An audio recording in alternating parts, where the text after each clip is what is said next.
I'm Michael Bain, and this is The Best Defense Survival, our weekly roundtable during the course of this COVID virus emergency. And I'm here with Michael Janich, Mike Seeklander, Rob Pincus, Dr. William April. Guys, last week when we talked, we were talking about, well, we are now in the heart of the epidemic. We're in the heart of it. And it except in specific areas, New York City, Seattle, and unfortunately, Dr. April, New Orleans, it seems to me that around the country, we're seeing a flattening of the number of new cases. In some cases, we're seeing that graph that's been thrown around all this time on the downswing. Seeklander, Mike Seeklander, you said you've been out and about in Tulsa. What are you seeing? Well, interestingly enough, last week I talked about maybe the hopes that we would be able to predict some of this flatlining this week, and I know Dr. April will mention some things about that, which I think is really important. But it's very, very strange here. Like, for example, I went out to a store the other day, and for the first time ever in my imagination, I got to our strip mall parking lot. There's a Target, there's a Belk. I mean, there's a bunch of really high-end good stores, and there's nothing, like not a single car in the parking lot, not a single person. It's all completely closed. So it just hit me. It's like, literally, I would have had to have gone to a movie set to see that. That just doesn't happen. But around here, you know, a lot of restaurants are open. They're all doing takeout. A large majority of them are delivering. Hey, check this out. My liquor store delivers. It delivers. So, you know, there's some positive things with this thing, but it's really surreal. But I'm amazed at how many things are open. Also, you know, an example in my area, the tire place that I go to, I need new tires. So they are picking my truck up. They're going to take my truck, put the tires on it. They're going to bring my truck back and disinfect it. So kind of interesting how they're managing and how these businesses are managing, you know, to run shop. Mr. Janich, here in Colorado.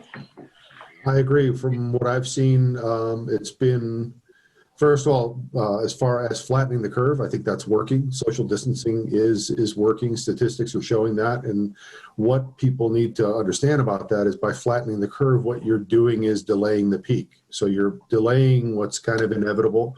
Hopefully you're reducing that peak in the process.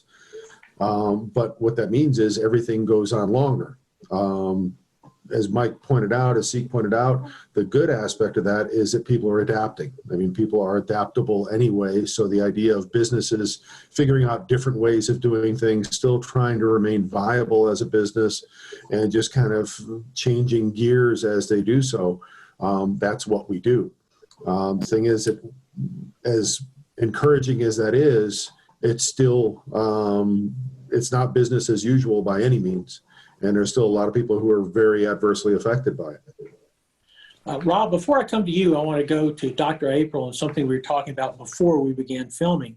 We're seeing some shifting definitions. And I saw it from, I think, was it Adam Berenson, former New York Times reporter, who reported today, he said that he's seen a fundamental change in what the health people are saying. They were claiming, once again, as Mr. Janich said, we're flattening the peak. And now all of a sudden there's talk of like, well, that's not good enough. And he wrote fairly extensively on that. And it's something I know that you brought up. So if you could set us up on that, Dr. April. Well, you know, the original premise was to stave off the overwhelming of the healthcare infrastructure. What flattening the curve really means, if you want to think about it visually, is if you take a pound of sugar and pour it out on a table, what we're trying to do is spread it out more evenly across the table. There's still a pound of sugar. It's just that the peak is lower. We're not necessarily talking about lowering the absolute number of cases, right? Social distancing is not a means of prevention. It's a means of timing. We want to spread out the number of cases over a greater distance of time so that the infrastructure can better handle the treatment needs. I think people are starting to get the mistaken notion that social distancing and closing businesses and things like that is a way of keeping from ever getting sick. And I think we've got to disabuse ourselves of that notion. The simple fact is this disease is endemic, and that means the vast majority of people are going to get it at some point. A, that's how herd immunity is developed, and B, it's not something that we can prevent unless you intend to institute a regime of social distancing that lasts forever. And that's just not sustainable. Rob, you've been flying around the country. You finally got back to Colorado. I know it wasn't an easy trip for you to get back here with the flights canceled, but I know you have a lot of thoughts in this direction, a lot of things that you've been publishing. Yeah, so I did get back to Colorado, and now I'm back in Florida. So now, since this has started in February, I was when I really consider this starting for me, we talked about this in the other previous shows. I really wasn't paying a lot of attention to this until Northern Italy and the breakout there and the way it affected my classes in Switzerland. So I've traveled internationally, and then I sort of locked down in Florida. I went back and forth from Colorado to Florida, and I sort of locked down here for 10 days, 12 days, the better part of 2 weeks. And then I had to get back to Colorado. So I drove. As I've been driving around, I've been getting off the interstates. I've been seeing what's going on in small towns all across the Southeast and the Midwest and the South. And then obviously all the way back to Colorado. I've seen a lot of differences in the way this is being handled. I'm seeing a lot of patchwork responses from the government, obviously. A lot of different responses from medical experts, including this shifting definition of what we mean, or the impression of what we mean by flatten the curve. And what I'm also seeing right alongside all of that, completely understandably, is a growing angst and frustration from the people, from the population. And now we're seeing it in protests in North Carolina. We're seeing it in protests in Michigan. There's a protest planned for Colorado on the 26th of April. There's activity. There was just a guy arrested in Colorado for playing catch in a park with his daughter. And I was in a park with my daughter eating pizza 2 days ago. A closed park, but there was no one around. It's across the street from the pizza place. And it was a beautiful day after 2 days of snow that you guys know we went through over Easter. And that kind of civil disobedience, that kind of push for real questions, and the kind of angst that leads people to doing things that are potentially dangerous is why I think we need to responsibly start taking ownership for how we're living our lives and what we're going to put into place. And all of the things we've been talking about for the last month are incredibly important to informing people, anybody watching this, so that you can make a decision about what you're going to do. Because I've decided that, I'm wearing my face cover. I have, more medical grade masks and things like that handy. I'm using a lot of hand sanitizer. I've got one I just threw over to a buddy over there. It's still on the table over there that I usually have right here on the desk with me. I've got some on my backpack. I've been flying. I've been driving. And I took an antibody test since our last show and came up negative. And that impacted in a couple of different ways, because taking the antibody test that I expected to be positive and coming up negative made me realize that I have a choice. I can lock down and hope I never get this, because apparently I haven't gotten it yet, or I can figure out how to live my life in a way that mitigates the likelihood of transmission and at the same time allows me to live. And that I've chosen the latter. Mr. Janich, let's talk about that a little bit here, because I think there is a misunderstanding of terms. What's going on here is I see it in Facebook with some horrific arguments. I'm presently on track to lose the most friends in the smallest amount of time in the history of Facebook, apparently. But it's because people are saying, well, don't you understand, if we don't do all this, we'll get sick. And my response has been, well, much what Dr. April said, is that people are going to get sick. And the interesting thing is it appears that the disease is not as deadly as was first assumed. Certainly with comorbidity issues, age, obesity, especially diabetes. Mm-hmm. But what do you think, Mike? What basically is the temperature, is the tea kettle at right now, this overall tea kettle? I think, first of all, as far as civil disobedience and people's attitudes and everything like that, one of the things that the way society had kind of evolved prior to all this, there was a lot of, I think, shifting of values. We're all of an age where we can kind of remember fondly a time when people behaved differently. There was a little bit more social responsibility. There was a lot more accountability as far as interpersonal relationships and stuff like that. And especially with the prevalence of social media, people have gotten to the point where instant gratification and just simply having things your way becomes a focus. And now that people are starting to settle into the idea of, hey, I've gone several weeks of not having things my way, they don't like it. And because it hasn't affected them directly, maybe, they're taking a survey of how many people do I know who've actually, contracted COVID-19, how many people have actually had, significant medical effects from it. They may be doing their own assessment, saying, it's really not that bad. It's okay for me to go and do something. I don't have to play by the rules. And obviously, whatever progress you through social distancing now, if you start violating that, it's going to change the paradigm. And until several weeks downstream from that, when we see that, hey, that was a bad idea, realize again that they're accountable for their actions. So it's difficult. I mean, this sucks. This situation is not pleasant for anybody.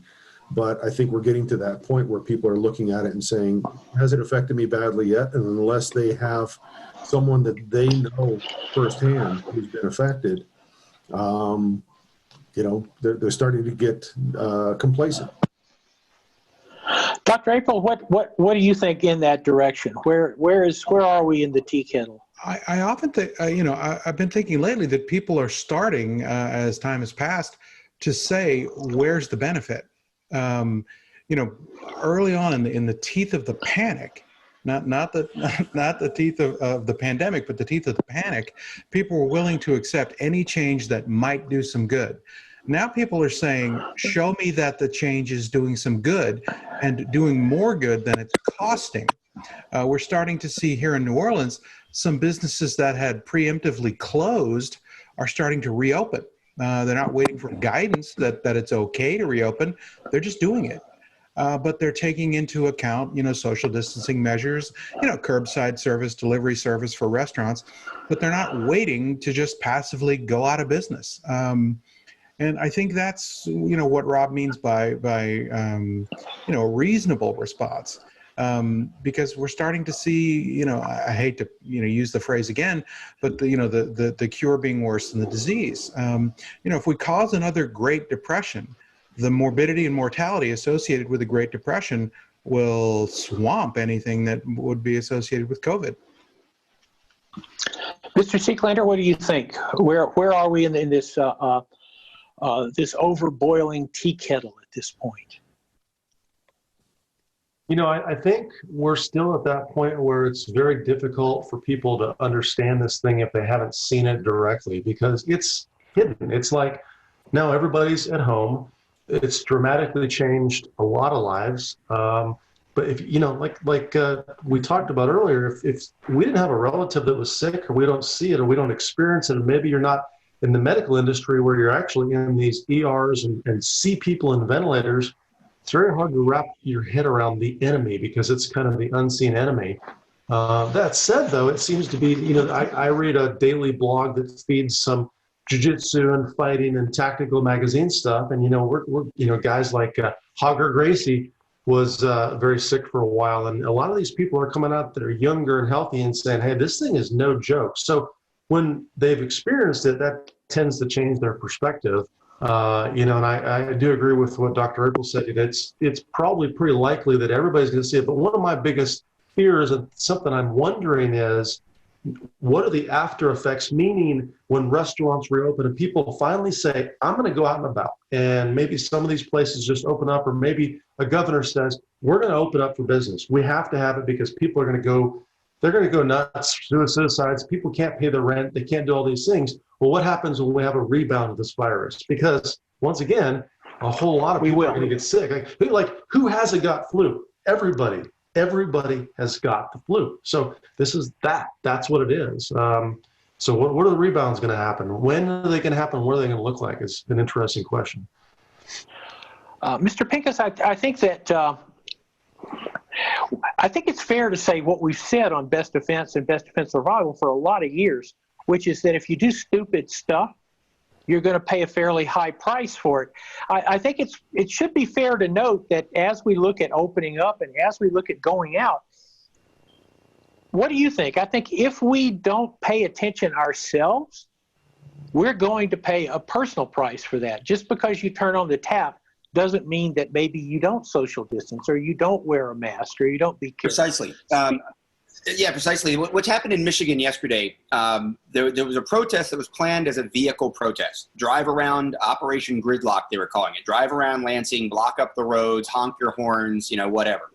And if you're going to protest in the time of corona crisis, I think that makes sense to me, right? You stay in your vehicles, you're with the people you're cohabitating with anyway. I think to gather in a crowd would be foolish at this point. If for no other reason, then it would be a waste of, masks and gloves and hand sanitizer and all of that. What happened then was a bunch of people parked their cars, got out of their cars, and ran up the steps of the Capitol or whatever and stood around. And unfortunately for me and our community, for most of us, it was a lot of gun people and we were wearing plate carriers and kind of all that silliness. So here's people letting this angst get the better of them. Even with a plan to do something in what I would consider a socially responsible way, it fell apart because of the angst and the anxiety. So my concern is, as William April's seeing down in Louisiana, as I'm seeing all over the country, I know hairstylists that are doing appointments at home. I do nail shops that are taking appointments. I know gyms that are open to members only, restaurants that are ostensibly closed, but they're letting people hang out in the parking lot, or they've got some patio space or serving without guidance. And whether that guidance comes from the government or the guidance comes from guys like us or the guidance comes from some other entity, without a lot of peer pressure, same kind of peer pressure that I think in the gun community we put on people to use good holsters, to get training, to store their guns where their kids can't get them. The government can have laws about that all day long. And kids in California with storage laws still get hurt with guns. It's up to the gun community. I've always said this. You guys know I've said this for over a decade loudly. It's up to us to police our own. Now, when I look at the community at large, if I know a guy who wants to open his business, a comic book, I keep using comic book shops, florists, I've used that. If the comic book shop guy wants to open his business, curbside, delivery, limit occupancy, strict hygiene and sanitation procedures, strict policies for if your employee has a cough, he goes home, wearing the PPE if you can get it. There are ways that we should be thinking about and guiding people resuming normality because they're going to, right? We're already seeing it. Because they're going to and because they need to. And if our government isn't giving us that path, and if flatten the curve becomes we don't ever want to see people get sick again, and that's just practically impossible. But I think our government's at a point where, kind of like I think Seeklander was saying, at some point they're going to shrug. They're going to say, yeah, we don't know, which we've known for a couple months now that they don't know. But when they finally get so much political pressure that they're going to have to admit, we don't know when this is going to end, so everybody be careful and good luck, we may have crossed the line of the threshold of educating people how to resume some sense of normalcy. So that's where I'm focused right now with this idea of what I call responsible rebellion. If you're going to do it smartly and find ways in your community. And does it make sense to open a comic book shop in Manhattan this week? No. Does it make sense in northern Michigan? It's probably fine. But we have to be smart about the way we do it. Mr. Janich, what do you think? What do we need to tell the people who are watching this? And we've been building audience, as you guys know, on a steady basis. We're reaching a lot of people at this point. I think I've mentioned some of the Google stats to you guys, but we're reaching a lot of people. What are the points that as we move forward now, and as they're hearing their friends talking about reopening and going out or wanting to get out and do things, what are, Mr. Janich, from your standpoint, Mike, what are the most important points that they absolutely have to remember? I like to look at things conceptually, and everything that we've always done on the best defense survival. We always try to look at that mindset and the logic. Rather than teaching people how to fight, we first teach them how to think. And in this case, I think it's no different. And it also applies, I think, very closely to everything that we've done related to self-defense. Because in this case, what you're doing is you're defending yourself against getting sick.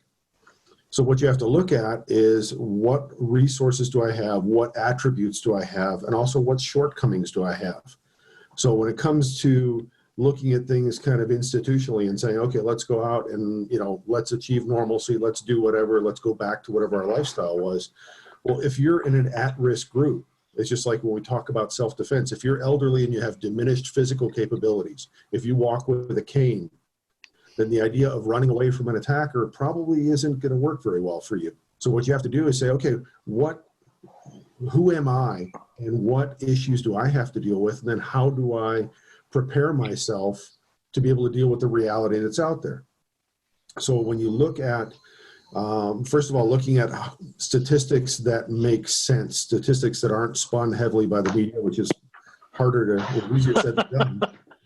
But you look at things and you say, okay, the people who are unfortunately dying from COVID-19, we're looking at people who are morbidly obese. We're looking at people who have pre-existing medical conditions primarily. It's not to say that there aren't exceptions to that rule, and certainly tragically there have been.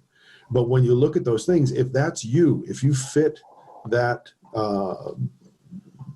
identification where you say, okay, I fall into those categories. That's me. That could easily be me if I was exposed.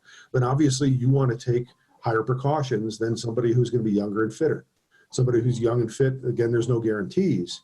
But what you have to do is look at your specific circumstance. If you live in an area that's sparsely populated, then the idea of going out and not coming into contact with a lot of people, because you wouldn't come into contact with people in the first place, it's not as high a risk. If you live in New York City, then the idea of going out without a mask is going to be a higher risk. So it's just like everything else. You want to look at the conceptual aspects that we always look at as far as self-defense, personal security, personal safety, and apply those things to who you are as an individual, and then choose your path accordingly. That's very well put. One of the things I think that has concerned me all along is the absence of that comorbidity data. Who is most at risk? And it's elderly, but I've seen at least, for example, diabetes is listed as a very critical point with this particular virus. But things about that, again, understanding that, because my wife is diabetic. So that's something that hits very close to home for me. But when you look at it, one of the interesting things, and again, not to be morbid or disrespectful in any way, but you watch the news, and what they'll do is they'll give specific examples of people who tragically have passed away because of COVID-19. When you look at them and you assess those individuals, what you'll see in some cases is, hey, that person was very heavyset. You could tell that person was overweight. Or they may mention some aspects of the whatever pre-existing conditions they might have had. Again, in kind of figuring out your own personal risk, taking that into consideration is important. But also what you need to look at is, what are the elements of your pre-existing condition that affect that? So one of the things for diabetics, my wife does a wonderful job of managing her condition based on exercise, based on diet, based on overall lifestyle choices. The one thing, she used to be an IBMer. She retired from IBM early simply because of the stress. The stress was the one element that she couldn't control because IBM was whacked. So the idea of, I'm going to continue to work for an organization that was creating tremendous stress for her, that was the one outlying element that she couldn't control. So she said, screw it. She took an early retirement, and it was the smartest thing she could possibly do. But now you're in a situation where the world is being turned upside down. So you have diabetics who, again, may be doing everything possible to manage their condition, but now they have this one other element, which is simply, it's a very stressful time. And that's something that, again, is going to increase their risk. It's going to make everything else that they do that much more difficult because of the stress factor. So looking at all those different things, really trying to understand that. And again, wrap your head around who you are as an individual and how these things affect you.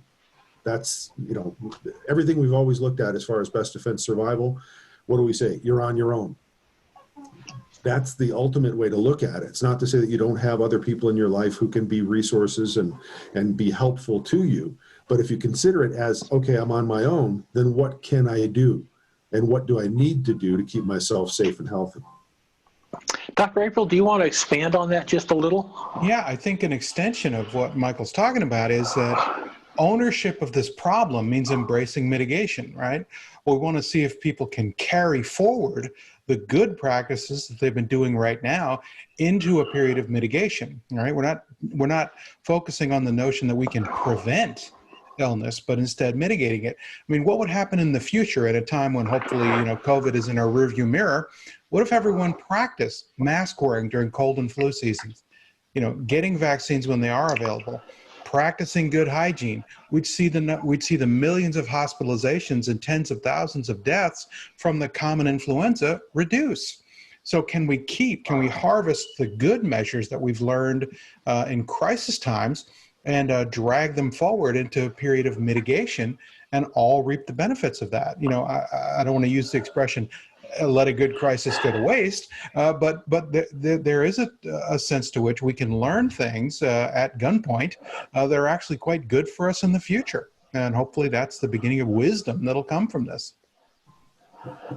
Mr. Seeklander, I think most of us have traveled internationally to Japan or to Asian countries where wearing a mask during flu season or wearing a mask is common. It's not looked on askew. Seeklander, do you envision a world where, like in the United States, that's something that we'll see coming out of this? Oh, absolutely. I think that this is going to cause a bunch of changes like that. I think you're going to see that to be much more common. I think you're going to see products and services that are pandemic related. Probably designer type masks and ways to protect yourself. Maybe some technology with more of the UV lights that theoretically will kill germs and viruses and stuff like that. So I think it'll definitely change the way we live as a planet and species. And also, we're going to take, 2 or 3 months ago, this whole COVID thing, the news is talking about it. There's some weird outbreak in China. What's going on? Nobody really listens to that. They don't hear any of that. Now, I guarantee you, if you hear something like that, everybody's going to be reacting to that. And the problem with that is probably everybody, to and including the financial sector. So, all of a sudden we hear, oh man, there's a COVID virus out that's much like it with theoretically a higher lethality rate. You got one reporter that says that on Facebook News, and the next thing you know, you got a 2,000 point drop in the market. So that's the kind of stuff I think that's going to happen. But in reference to what Dr. April said, I know he's trying to kind of not say it too rudely, maybe if that's the correct word, but I agree with that. I think this is kind of like a pandemic with training wheels on it, because the lethality of this thing is not as severe as it could be, but it tested a lot of things. Do you have the ability to think, fundamentally about your self-defense? Because now we're defending ourselves against the virus. Did you have some stocks of food? If the initial run on the stores and everything had been way worse, do you have a means to protect yourself in your home? Do you understand this particular threat? It's an emerging threat. Do you understand how to deal with that emerging threat? So it's kind of like a pandemic with training wheels. Imagine this same virus with its transmission capability, yet with maybe a lethality rate of, SARS or MERS or one of these other, 30 or 40%. That completely and totally changes the game. So like I said, I think that there's going to be some very, very big shifts in how we live as a planet to an extent. Some of them are positive. Not all this is negative. I think we've got to be real careful not to constantly be, thinking and talking negative. Let's talk strategically and talk about preparation. It's like, man, if you walked around every moment of your life scared to death you're going to be mugged or robbed or shot or killed or knifed, well, that would be a horrible way to live. Although we know these things happen every day. If you watch the news, we know they happen. So we practice awareness, we practice avoidance, we use our brains. Mr. Pincus, one of the it's always been like a standard line of mine in talks when I was preparing for History Channel's After Armageddon pandemic special. I talked to a lot of epidemiologists, none of whom shook hands, not a one. And each one afterwards would apologize to me. I'd put out my hand and they would look at it and go, "I'm sorry, Mr. Bain, we don't shake hands." And I thought then, if epidemiologists didn't shake hands, maybe we should all pay attention to that. Yeah, there'll be habits. There'll be things that change for sure. I've already, ordered several custom masks to go with my ties and suits for the trade shows. I'm thinking a little ahead of the curve there. I don't want to wait too long. But yeah, and seriously, I think I would challenge everybody. Talk about training wheels, and Mike was saying that I would, because of the experience I had yesterday, and because of my observations of people wearing masks, and even just my own catching myself doing the things I know I shouldn't be doing. Even if you don't leave your house, go ahead and put a face cover on. Like wrap a sock around your face if you don't have a face cover. Like whatever it is you think you would wear if you thought there was an airborne, because this isn't really just like floating around aerosol airborne disease, right? This is transmission person to person in somewhat close proximity. Imagine if the air were toxic. What would you wear? Like what would you be doing to screen particles from your face? Put that on and try to wear it for like 5 hours without actually touching your face, without actually adjusting it, right? Without touching the inside of it, because now you've just contaminated it, without touching the outside of it, and then taking it off and not disinfecting your hands before you touch your face or touch the inside of it. Like try to actually do the thing. We talk about dry reps with a gun or dry reps with our unarmed techniques or practicing and rehearsing our home defense. Practice and rehearse good PPE wearing and using measures while you're in your house, because eventually you're going back to work. Eventually you're getting out. And when you get out, it's almost inevitable that you're going to be told when you're in town or when you're at work or when you're in the store, wear the mask, wear the gloves. So go ahead and start practicing that. And again, I don't think you should waste, if you only have like one good, true respirator and it's in a bag, leave it in the bag. Put something else over your face. If you put a pair of socks over your hands, if you only have so many gloves, don't waste the PPE practicing like you wouldn't waste your, carry ammo practicing. Use something else. I think that's really important. The other thing I want to say is when Mike Janich was talking, it kind of kicked off something in my head that I haven't thought of before. We talked about how we normally teach things or how we've always talked about things on best defense and best defense survival. One of the things I've always talked about is this idea of the 3 fights, right? The idea that the first fight we really have is with ourselves. It's acknowledging risk. This goes back to what Dr. April said. We have to acknowledge that there are risks out there and be prepared to mitigate them, right? So the first fight is with yourself, right? Like committing to the reality of the world and deciding to do something about it to be prepared for it. It goes to what Seeklander said. Preparation shouldn't create paranoia. It should create confidence. But we have to acknowledge the risk first. Then there's the fight that actually everybody thinks about. It's the fight against the bad guy, right? The guy tries to punch you and you block and you punch back and you drop him down to the ground, you sit on him and the police come, you've won the fight. But then there's the third fight, and that third fight is the aftermath.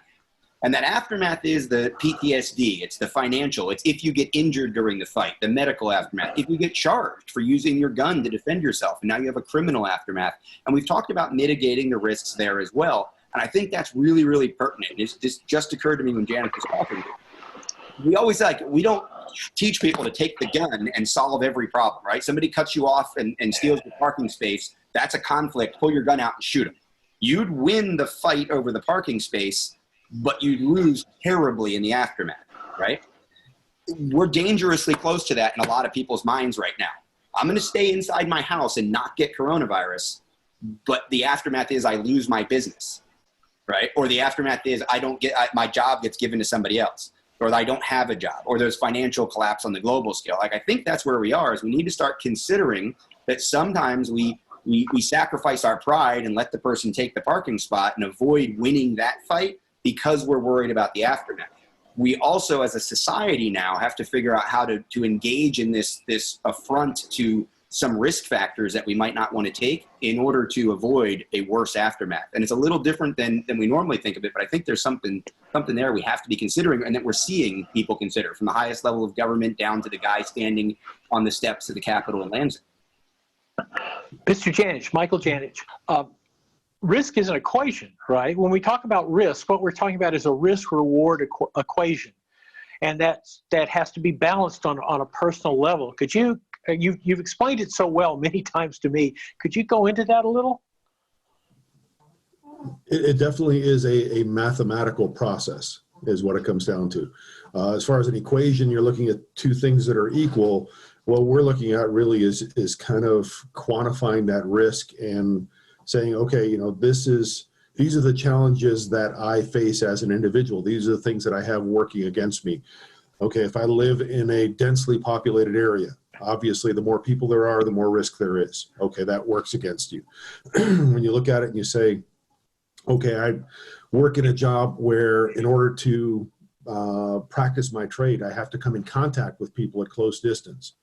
Okay, that becomes a higher risk. You start looking at all these different aspects, And those are the things that allow you to, again, quantify kind of what you're up against. So I don't see it so much as an equation. I see it as, you're trying to figure out what is that net sum? What do you come out with at the end? And that also applies, again, when we look at this in the full scope of things, we've talked a lot about, preparedness when it comes to, did you have food? Did you have this? Did you have that? Well, one of the other things that a lot of people are finding out the hard way, if you live paycheck to paycheck, if you're in a situation where you're an entrepreneur and you are, basically work for yourself and there is no financial backup plan, you haven't put those resources away and all that type of thing. Obviously, those things are going to play into it because the sense of urgency as far as taking risks, again, going back to the conceptual stuff, hey, I need a gallon of milk, so I'm going to go into this sketchy 7-Eleven here with the gangbangers hanging out in front to get a gallon of milk because I really need it. You take a risk unnecessarily because you say, you know what, the compelling reasons forced me to do that. Well, when you haven't paid your rent or paid your mortgage in a couple months, and now you're looking at it and you're saying, you know what, I'm not practicing civil disobedience. I need to make money. I need to get out there. And now what I'm going to do is put myself at risk and do things that if I were in a more comfortable situation, I wouldn't do. And again, it's, at this point, I think a lot of people, maybe for the first time in their lives, are coming to that conclusion that, hey, I didn't prepare nearly as well as I could have. They always associate preppers with people who've got, water and food and, generators and everything else stashed away, but they don't necessarily look at their own bank account. They don't look at the other elements they need as far as the broad scope of survival. So when you're looking at all this stuff, it's a time of really kind of, it's doing lots of math. It's doing, the hard math in your head as far as figuring out what you're up against. And it's also doing, I think, a lot of subjective math as far as what's going on in your heart and as far as your mindset to be able to cope with situations like this. Dr. April, that's right. All of us here on this broadcast are kind of marinated in a world of risk. It's sort of what we've done for a lot of years, and to the point where I think for all of us here, it'd be fair to say it's pretty much second nature how we do this stuff. But do you think it might be worthwhile to somebody who isn't marinated in this to say, maybe I should write this down. Maybe I should sit down with my family, with my spouse, with my older children and say, let's write some things down, what we have, where our risks are. What do you think about some kind of strategy like that? Well, there's many different ways to do it. You'll hear analyses called SWOT analyses: strengths, weaknesses, opportunities, and threats. And you can sort of list these out. But what separates a wish from a plan is paper and pencil. So we want people to use this, if nothing else, to feed forward. As Rob was talking about aftermath, I was thinking that aftermath is really important, but aftermath becomes pre-math, if you will. It's preparation for the next time this is coming. Can we change our personal values? Can we change our cultural values based on this current crisis so that the next one isn't quite so bad? I mean, think about the culture of mask wearing, all right? And if you look at Japan as the example, Japan is one of the most mask-wearing cultures in the world. And yet they haven't, and because of that, I would argue, they haven't had an outbreak like they should have.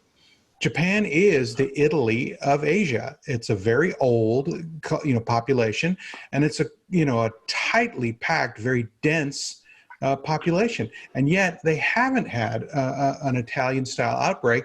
And no coincidence, their cultural value of mask wearing has had some benefits.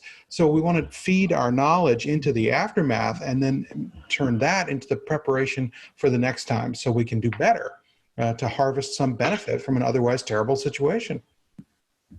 Mr. Seeklander, I love your idea of a pandemic with training wheels. It's a very good image, and I think it's a very apropos image. I mean, if this was Ebola, we might be paying a little bit even more. What we learned today will apply for the next respiratory virus, because I think it's foolish to even think that there's not going to be one. This is kind of an inherent situation as viruses evolve and mutate. But what do you think the key things, Mr. Seeklander, Mike, what do you think people need to do in analyzing their own risk situation right now, as opposed to analyzing it 4 weeks ago, 5 weeks ago when we started this? What's changed, and what do they must really focus on right now? Well, I think that if they look at it like a pandemic with training wheels, or let's just say we just took the quiz. Score yourself, grade yourself. How did you do in the quiz? Were you completely unaware of this thing until the next thing you know, the local government was starting to shut businesses down? And if so, did you have any level of, like Janet said, financial security?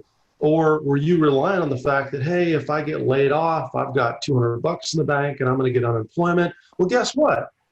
From what I've been told, and me personally, because my company laid me off, I can't get through the unemployment office. There's nobody answering the phones. I finally got a clerk the other day that didn't know anything. And I've been told that pretty much across the board, in almost all states, they're not answering the phone. You can't get through. So how'd you do in the quiz? Were you financially able to carry yourself for 1, 2, 3, or more months? Because I've also heard that, if we don't continue this process, that this may last a long, long time. I think that humans are going to change. They're not going to accept that. But the point is, they are.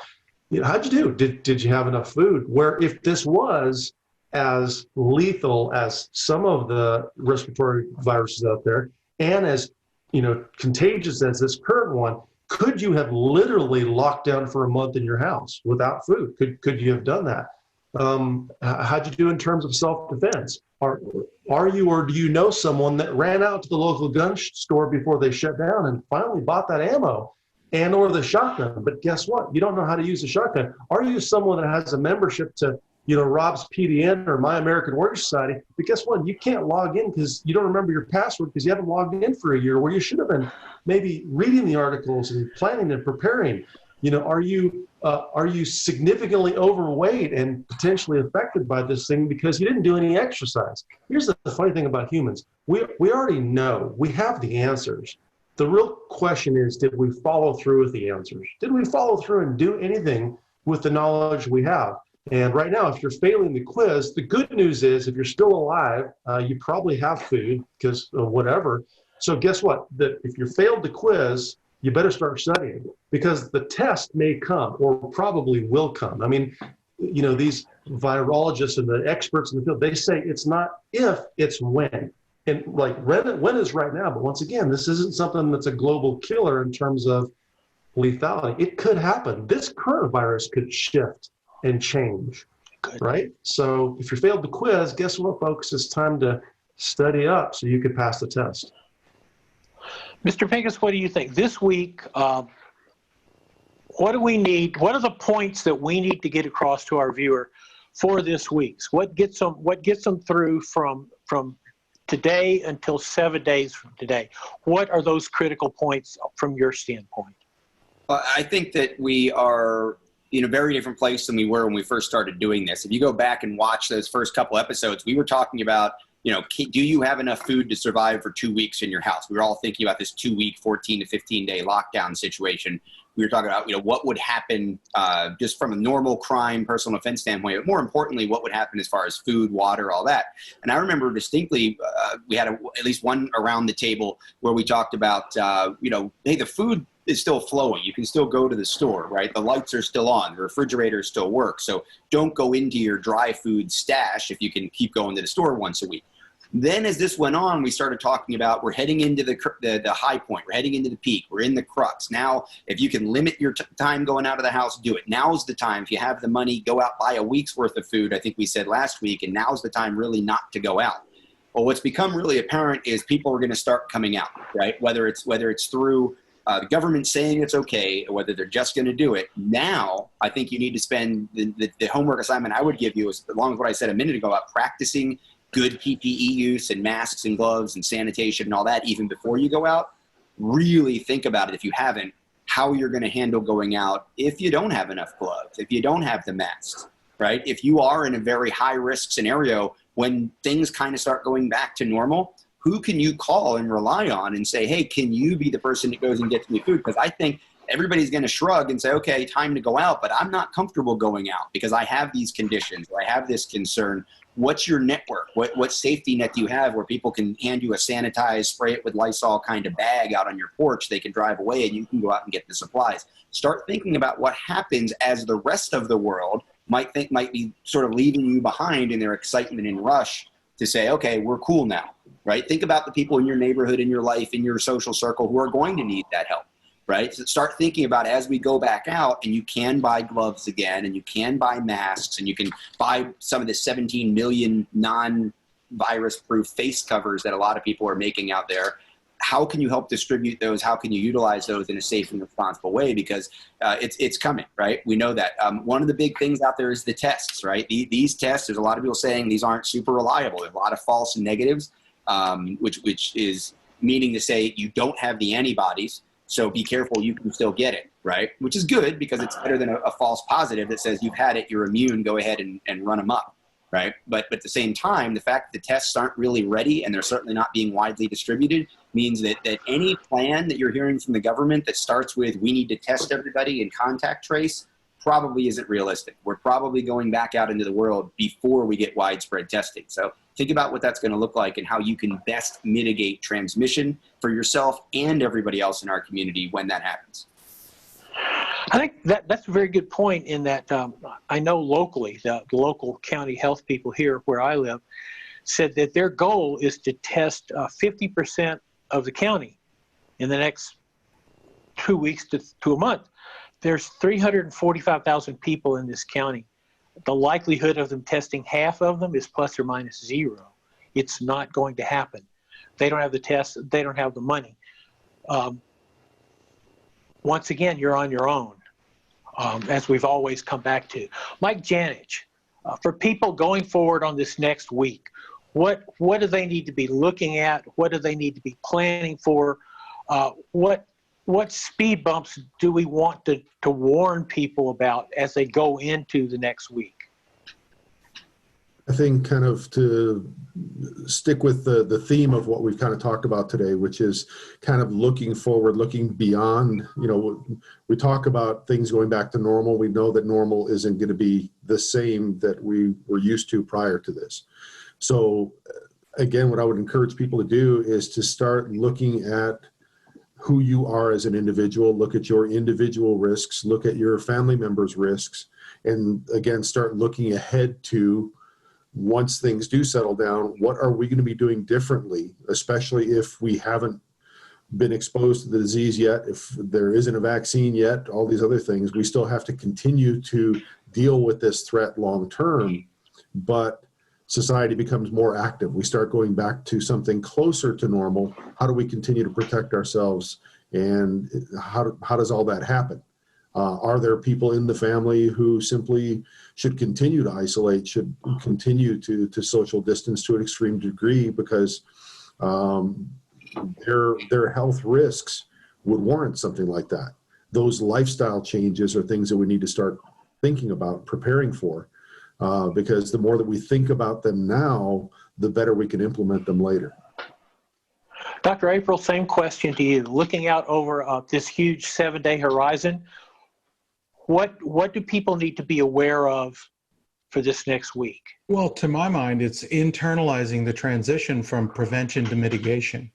And what that means is wrapping our minds around the fact that we're not going to remain or become free from this problem, but that we're going to have to learn how to live with this problem, live as much of our lives, as best our lives as we can with this problem going forward for the foreseeable future. That also means getting ready for the increase in cases that will come as more and more people are out and about making more and more contact. That it can't be a panic that drives us back into the notion that we can and should prevent this problem from happening. I hate this expression as much as you guys, but the new normal is going to be different from the old normal. We're not necessarily going back to the way things were ever. And frankly, I think parts of that are a good thing. If nothing else, I think it would be fantastic if this country started taking the flu seriously every year because of coronavirus. We've got millions of hospitalizations and tens of thousands of deaths every year that we've just learned to live with. Well, what if we took that seriously because of this? That would be an normally unincluded benefit. So there is some good to come out of this for sure, if we can get our minds in the right place.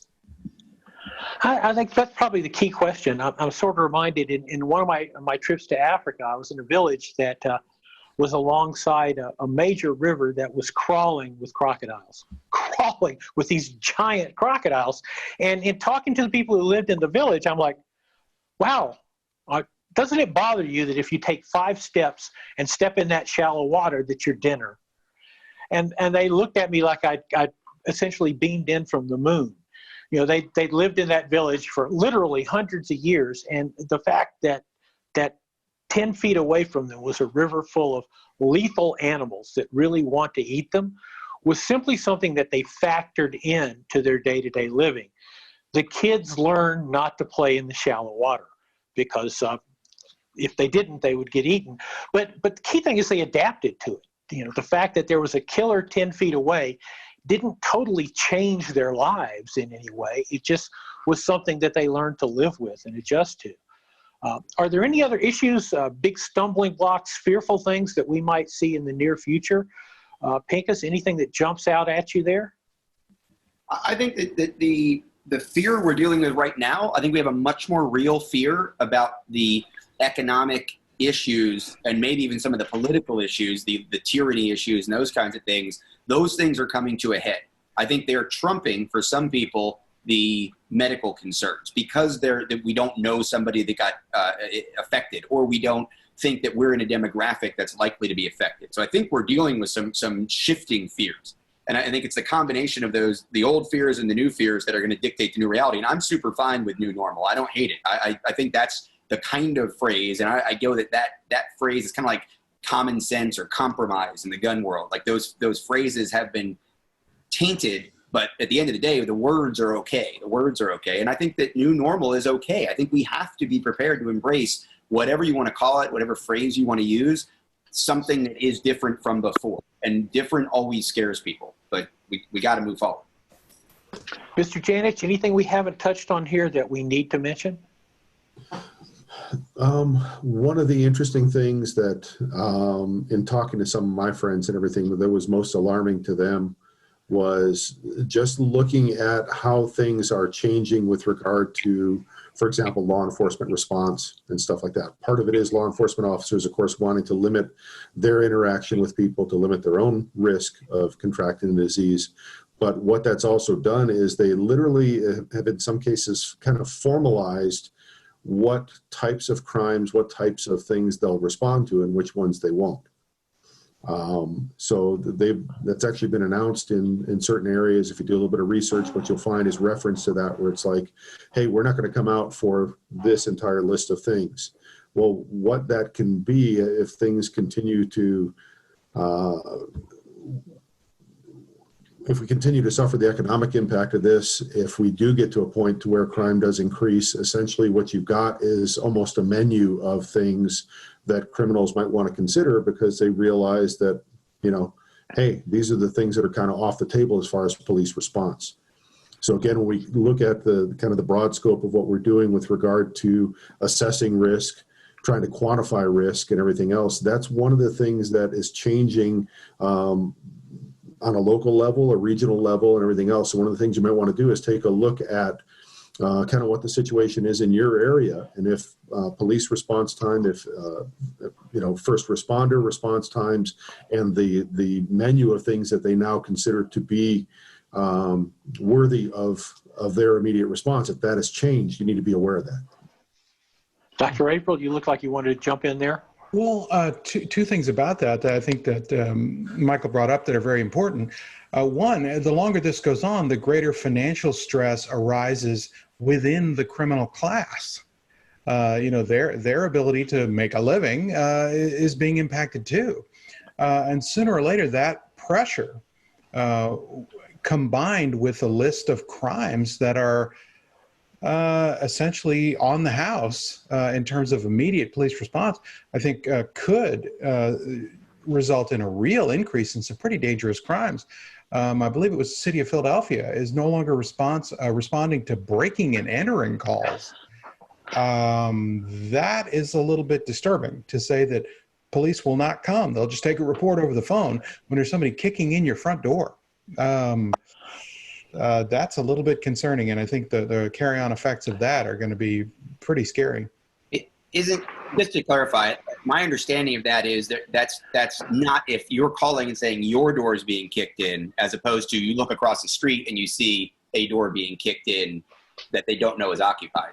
That's my understanding of that, because that's come up before. It varies from place to place, and if you start looking into that, what you'll see is that in some cases, the real defining factor is unless it is a crime in progress or it's a crime where immediate police response would likely allow them to apprehend the criminal, that becomes kind of the defining factor. But that still becomes essentially what they're doing is they're changing their the things that they consider to be priorities.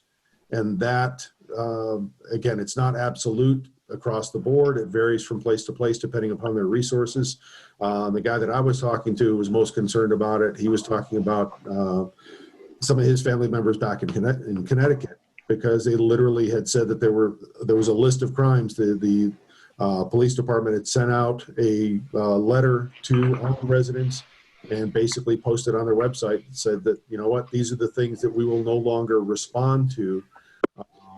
And it just kind of defines, you know, as Dr. April put it, things that are on the house. And again, it's not a hard and fast rule, but it shows this paradigm shift as far as law enforcement is going to be less responsive. So again, in assessing the risks that you might face, and you know, when you think about it, again, you walk outside your house, if you were a criminal and you had a bunch of people walking around, you've got a target-rich environment. Okay. If a bunch of people are staying home instead, then it's harder to apply your trade. So what you do is you adapt. You say, okay, I know exactly where the people are. They're in their homes. So now's a great time to think about your home defense plan, because you're at home and you have plenty of time to consider that. So those are some of the things that, again, making wise use of your time right now, and also in the process, considering potential real threats and how those threats may be evolving. Michael Seeklander, you wanted to add there? No, just, you know, I know we're getting probably toward the tail end of this. Two things. I think it's important maybe sometimes when we talk about a lot of things that we don't know, to focus on what we do know. So what do you know as an individual? Whoever's watching or listening to this, what do you know? Well, you know your risk factors, you know what you have, you know what you need. You know, focus on those things. We know there's a virus out there. We know we don't want to catch it. We know we probably will catch it. There's a good chance this thing, if it's endemic, is going to go everywhere. So do what you have to do to prepare. And I would like to spin a positive note on this whole quiz mentality. If you're alive right now, by the way, my heart and blessings to anybody who has a family member or knows someone or in the medical community. I'm literally, you know, not trying to be callous, but if you failed the quiz, good, that's good. I always tell my students on the range, if you fail, I want you to fail here. Matter of fact, I want you to fail because that allows me to fix you. So if you failed the quiz, and I'll give you a great example. I was training with a buddy of mine. We were doing MMA related stuff. We got into the cage instead of the normal mats. We didn't just grapple, we started throwing strikes. And, you know, I ended up getting my A double snake kick for just a little while, thinking, oh my gosh, I'm not really good at this particular part of my game. So I failed at the quiz. But guess what? He is my training partner. He helped me find some things I need to address in that particular little mini quiz.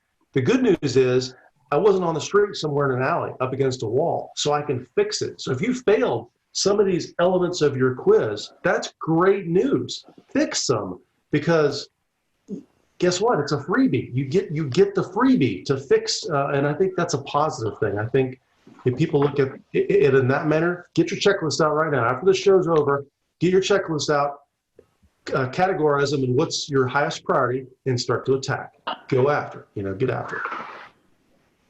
Very good. We're coming up on an hour here, so just go ahead and wrap this up. As always, thanks to Michael Janich, Mike Seeklander, Rob Pincus, Dr. William April. and for donating their time, for being here. We plan to be here through the duration of the emergency. I wanted to make a point in closing.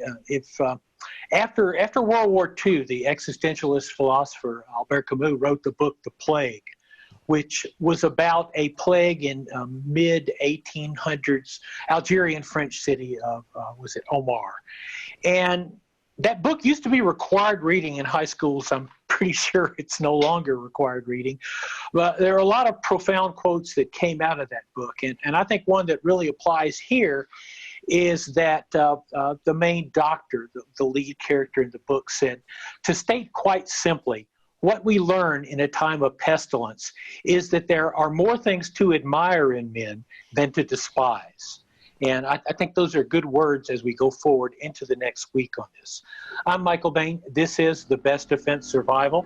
We will see you next week.